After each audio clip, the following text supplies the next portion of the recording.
Hey gang, we've got an interesting one for you today. This is the Spyderco Edge Rock. This is a fixed blade by Spyderco. Now, I did a list recently where I rattled off my favourite to my least favourite knife companies, and quite rightly someone said, hey, if you like Spyderco the most, why don't you have any of their fixed blades? And that was a very good question. So I've chased down what I thought was a really interesting fixed blade from Spyderco, and this has been around on the market for about 4 or 5 years now, I think. And it's designed by Ed Schempp, who is really a master of ergonomics. If you look at his work, ergonomics always seem to come first, and this is certainly no different to that.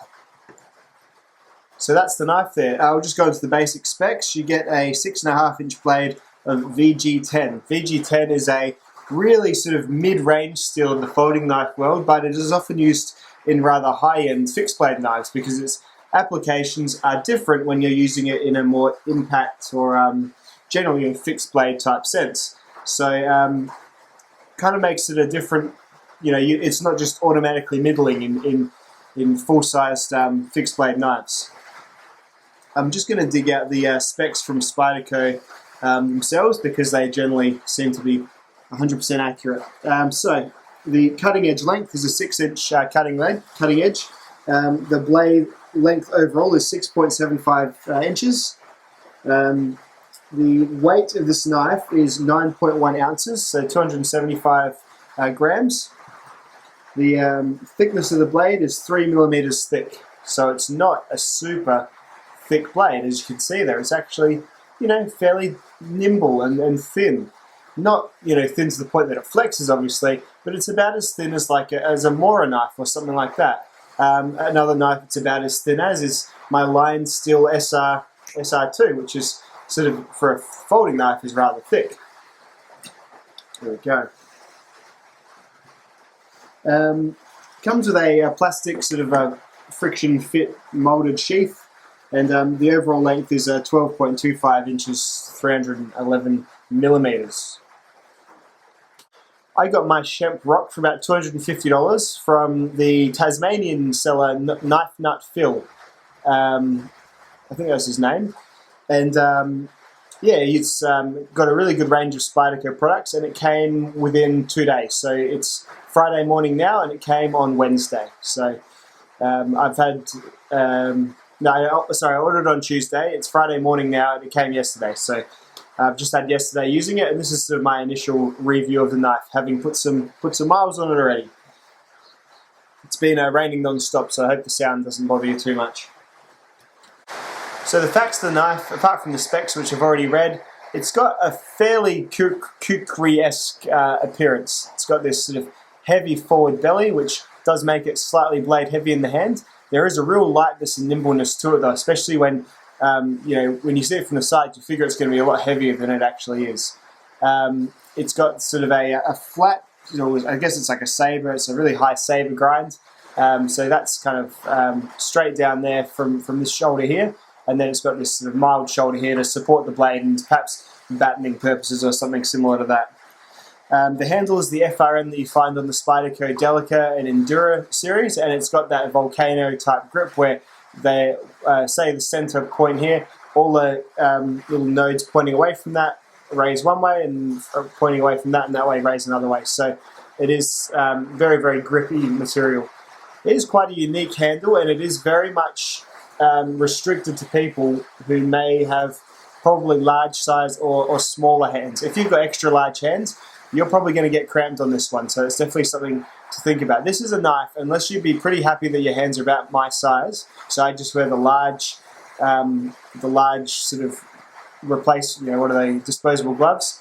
I definitely want to perhaps hold one first before buying it straight away. It's got a forward finger choil and a spider hole, and it's got this sort of extended tang here from the full tang that you can put a lanyard through if you wish. The wins of the knife, the things I like about the knife. Well, I like a lot about this knife. This knife has really surprised me. It is so usable. It's an amazing garden tool for a start. This is something you could have on you just when you're working out amongst your flowers and your trees and your shrubs, just to take off limbs and to just minimize bushes and things like that without having to go off and power up a hedge trimmer or something like that. this cutting blade here, with a snap of your wrist especially, makes anything that's sort of less than, a couple centimeters in diameter, just one snap and it's gone. Really, really impressive flick chopper for sure. To more standard camp tasks, this would be a great camp knife. The highly stainless steel and the choice of VG10, which I always think is a good one for fixed blades, would make this a really good food prep, fishing kind of. You could gut a fish out with this front portion of the knife for sure. It's got enough blade that you can put your pinky in the spider hole and hold it like this and do some really good sort of up close sort of fish separating, things like that. And the stainless steel, of course, isn't going to tarnish at all. I've put a fair few hours of work on this already, and although it's covered in fingerprints, it'll polish up just fine. VG10 is a really good steel for the outdoors. Excellent stuff. The blade is fairly thin, but then it just looks thin compared to, say, your standard huge survival knife. It'll still split wood if that's what you want it to do. When I used this, and it has been raining for a couple of days now, it was really rainy, and I just used it to split a wet piece of wood to show you the dry insides. Did it a couple of times. It's not as inspiring to use as, say, your Volkniven, A1 or something like a Cold Steel Trailmaster, of course, but it definitely does the job, and I can't see there being any weaknesses amongst, in the design of this knife. It's a thick piece of VG10, the thinnest point being, I guess, from here to here, but it's still a thick, broad piece of VG10. I love the ergonomics of this handle. This so natural, such a natural feel for me. It's got a slight, it does guide your fingers a little bit, which I'm never too fond of, but it's certainly not overpowering for me. This fits my hand about as good as I'd want a knife to fit. The scales are nice and wide too, so you can get a proper grip around it. It's not sort of like, say, the Essie knives, the other sort of slab-handled knives, where it's a bit sort of narrow. This is real nice, sort of widened out FRN, really, really good stuff. And it holds your hand in place like nothing else. Yeah, you can use this. I use this with really wet hands, never felt an issue, and I used it for chopping for ages, and it never got crampy or fatiguing. Really, really well designed. The Ed Schemp is commonly known for being a really good guy with an eye for ergos, and he has definitely got the eye dialed in with this knife here. Bit of jimping on the back, really well placed, and of course this choke up point here, that ramp there, your thumb just lands on there effortlessly when you choke up and do your sort of wood shaving, kindling preparation, that sort of thing. There is a lot to like about this knife. Really, really good, all-purpose, all-task camp knife. And it is already one of my favourite knives, without a doubt. What I don't like about the knife, well, it's fucking ugly. It is. I think it looks like the bird from Up that they call Kevin, that bird. I don't know, Spyderco knives look bird-like, but this is going to get comments. This is going to get people asking about it, people wanting to hold it, people saying, what's with that? Is that a machete? Is that a knife? It's eye-catching in kind of like an annoying way that people are going to kind of not leave you alone about it. It's definitely not a normal-looking knife, which I always do prefer. It's a bit blingy. I don't know. It's something. It's got too much going on, but it's because it's so ergonomic. It's ergos, uncompromising, and so the product is an ergonomic knife that looks a bit like those Ken Onion knives that are really ergonomic but are just too organic looking. It's got that going on in it, and I'm not super fond of how it looks at all. I think it's really ugly. The other thing I don't like about it is that it's got the Spyderco fixed blade obligatory tax. I know it's a big piece of VG10, which you do pay a lot for. So, Volkniven, it's the same steel Volkniven used in their basic sort of F to A1 or A2 range. And it's probably about the same amount of it because they're all clad with bits of 420J as well. So a big core piece of VG10, I understand that's going to be, not super cheap, but 250 Australian, up to about 270 some places. That's a lot of money for a fixed blade knife that weighs 9 ounces, especially just with the FRN handles and the plastic sheath. So the price is exorbitant, but it seems to be how Spyderco go. They make unusual fixed blades by designers that, cost a fair bit more because of it. I guess they're just after their own little corner of the market. Another thing that I don't hate, but I don't love is the sheath. It's just in the middle. It comes in a really stupid position. The G-clamp clip, which is a good type of retention method, is fixed in the way so when you put this knife on, first up, the handle goes up to your ribs. Like, you're really immobile with this knife in the standard configuration.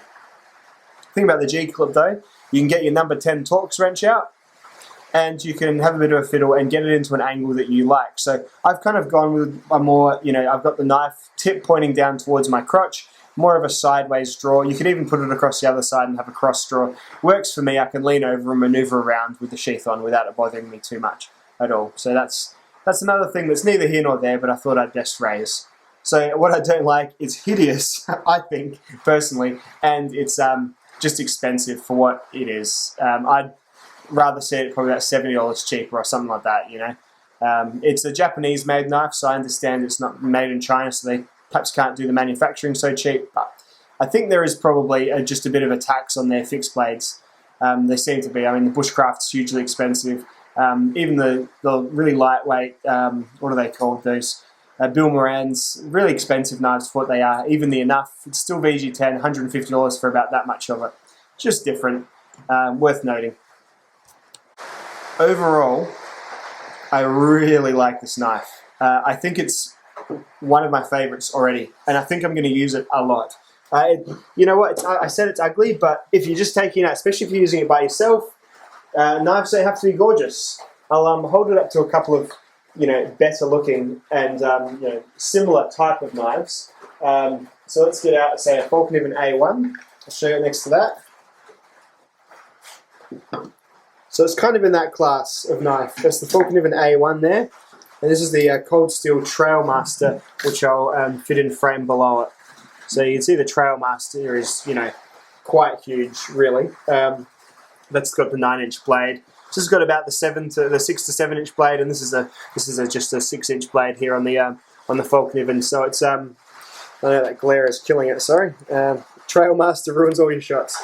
Anyway, so it's definitely in this kind of class of large belt knife. But I think out of all of them, it's probably almost as oh, that's the light again. Probably almost the most versatile, because just that extra being able to use it as like a light machete really does add some miles to it, in my opinion. So overall, I'll just put a Swiss Army knife next to it as well, just so you got some idea if you've never handled an A1 or a Trailmaster. There we go. So it's definitely not a small knife. That's my initial thoughts on the Schempp Rock. I hope you enjoyed this, and do keep an eye out for more of it. I really, really like it. I'll see you in the next video.